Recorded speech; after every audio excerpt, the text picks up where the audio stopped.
नमस्कार दोस्तों, स्वागत है आप सभी का RRB group D 2025 mock test 23 में। दोस्तों आज के इस वीडियो में हम लोग साइंस यानी कि बायोलॉजी से जो है 25 क्वेश्चन का टेस्ट लगाने वाले हैं।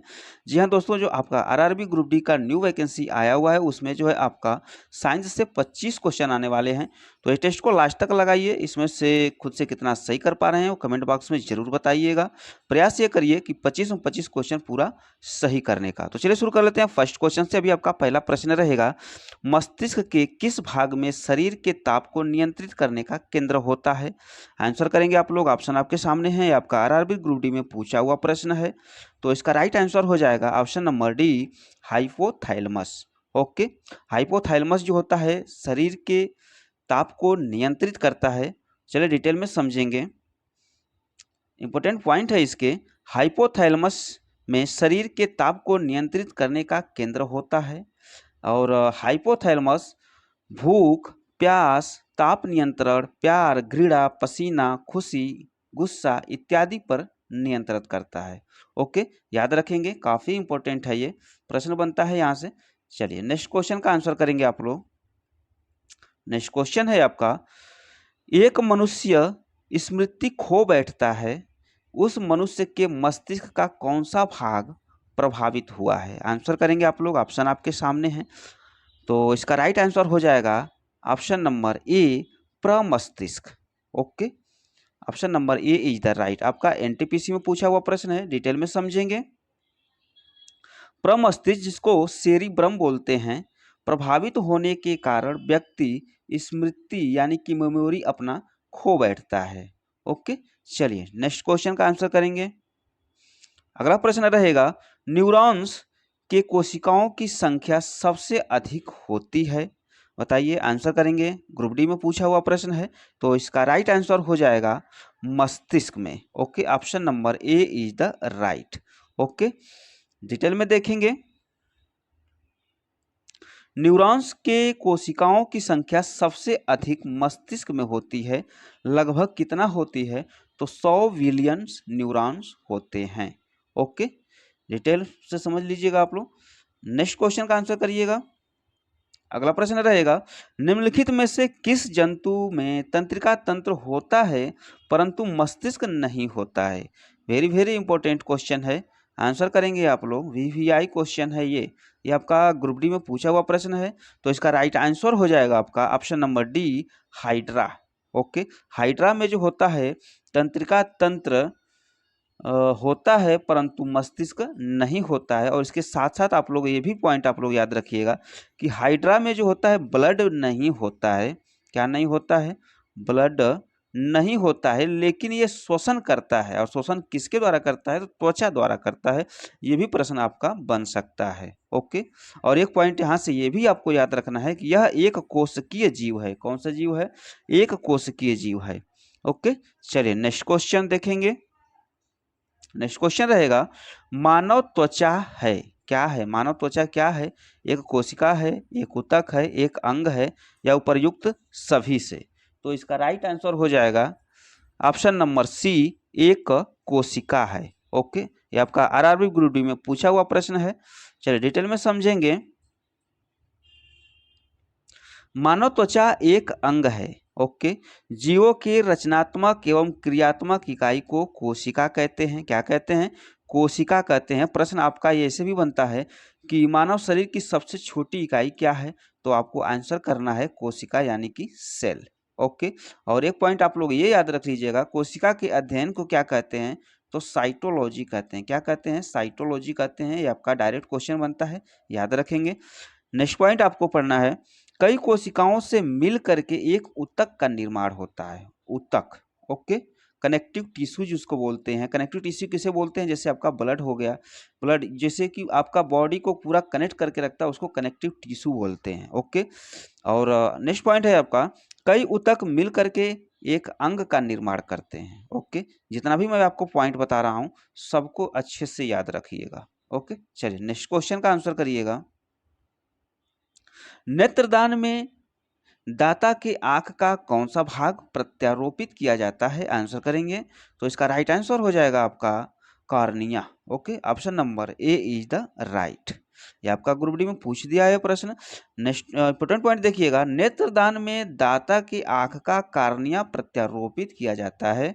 ओके, सेकेंड पॉइंट है, रेटिना आंख में पाई जाती है जिस ऊपर वस्तु का आकृति यानी कि प्रतिबिंब बनता है। ओके, चलिए नेक्स्ट क्वेश्चन, क्वेश्चन नंबर 7 है, आइरिस का क्या काम होता है? आंसर करेंगे आप लोग, आइरिस का क्या काम होता है? तो इसका आंसर हो जाएगा ऑप्शन नंबर ए, आंख में जाने वाले प्रकाश की मात्रा को नियंत्रित करना।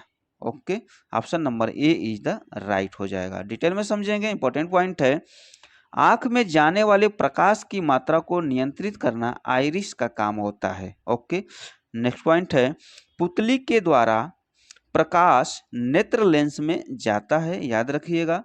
ओके, चलिए नेक्स्ट क्वेश्चन, अगला प्रश्न है, निम्नलिखित में से कौन सी किरणें किरणें आंखों से नहीं देखी जा सकती? आंसर करेंगे आप लोग, कौन सी किरणों को आंखों से नहीं देखी जा सकती है? पराबैंगनी किरणें, गामा किरणें, अवरक्त किरणें। तो इसका राइट आंसर हो जाएगा ऑप्शन नंबर डी, उपर्युक्त सभी। ओके, यानी कि तीनों को आप आंखों से नहीं देख सकते हैं। यह आपका आरआरबी ग्रुप डी में पूछा हुआ प्रश्न है। डिटेल में समझेंगे, पराबैंगनी किरणें, गामा किरणें, अवरक्त किरणों को आंखों से नहीं देखा जा सकता है।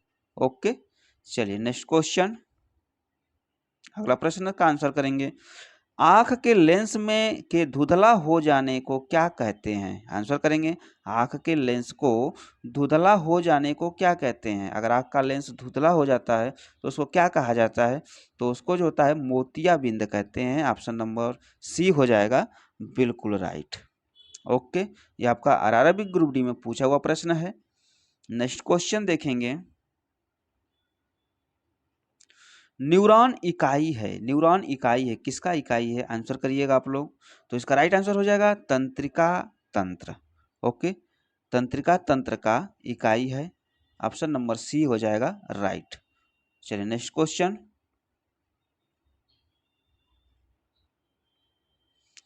सर्पदंश का प्रभाव शरीर के किस अंग पर सबसे पहले होता है? आंसर करेंगे आप लोग।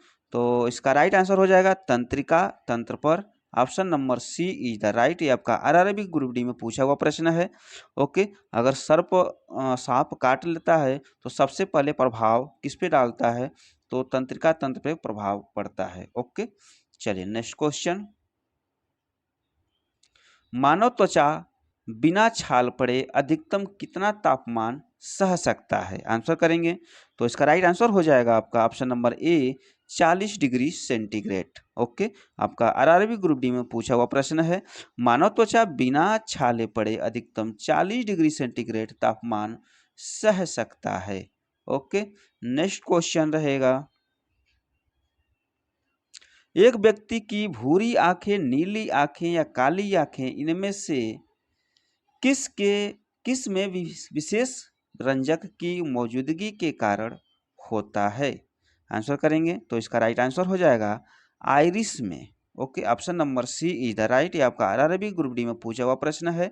ओके, आइरिस में विशेष रंजक की मौजूदगी के कारण जो होता है आंखों का रंग अलग अलग होता है। कौन कौन सा रंग होता है? तो भूरी आंखें, नीली आंखें या काली आंखें, ये आइरिस पे डिपेंड करता है उसमें कौन सा रंजक है। ओके, नेक्स्ट क्वेश्चन का आंसर करेंगे, भ्रूण को भोजन किस माध्यम से प्राप्त होता है? तो इसका राइट आंसर हो जाएगा ऑप्शन नंबर सी, गर्भनाल। Okay, option number C is the right हो जाएगा। आपका ग्रुप डी में पूछा हुआ प्रश्न है। नेक्स्ट क्वेश्चन रहेगा, गुणसूत्र किसके बने होते हैं? डायरेक्ट क्वेश्चन बन जाता है, तो आंसर करेंगे आप लोग। तो इसका राइट आंसर हो जाएगा ऑप्शन नंबर सी, डीएनए तथा प्रोटीन के बने होते हैं। किसके बने होते हैं? डीएनए तथा प्रोटीन के बने होते हैं। और अगर यहीं पे आपका प्रश्न बन जाए कि मानव शरीर में गुणसूत्रों की संख्या कितनी होती है, तो 46 होती है। ओके, अगर पेयर में पूछ दे तो पेयर में जो होता है 23 जोड़ा आपको आंसर लगाना है। ओके, चलिए नेक्स्ट क्वेश्चन, अगला प्रश्न रहेगा, ऐसी महिला जो दूसरों के लिए बच्चा पैदा करने के लिए तू अपना गर्भाशय किराए पर देती है, क्या कहलाती है? तो उसको सेरोगेट मदर बोलते हैं। Option number C is the right हो जाएगा। ग्रुप डी में पूछ दिया है ये प्रश्न।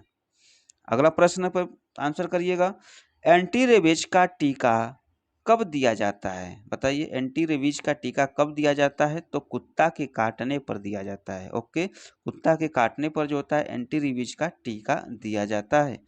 ओके, नेक्स्ट क्वेश्चन रहेगा, वह बीमारी जिसमें खून का थक्का आसानी से नहीं जमता है उसे क्या कहते हैं? बताइए, उसे क्या कहते हैं? तो इसका राइट आंसर हो जाएगा option number B, haemophilia. Okay, option number B is the right हो जाएगा। डिटेल में समझेंगे।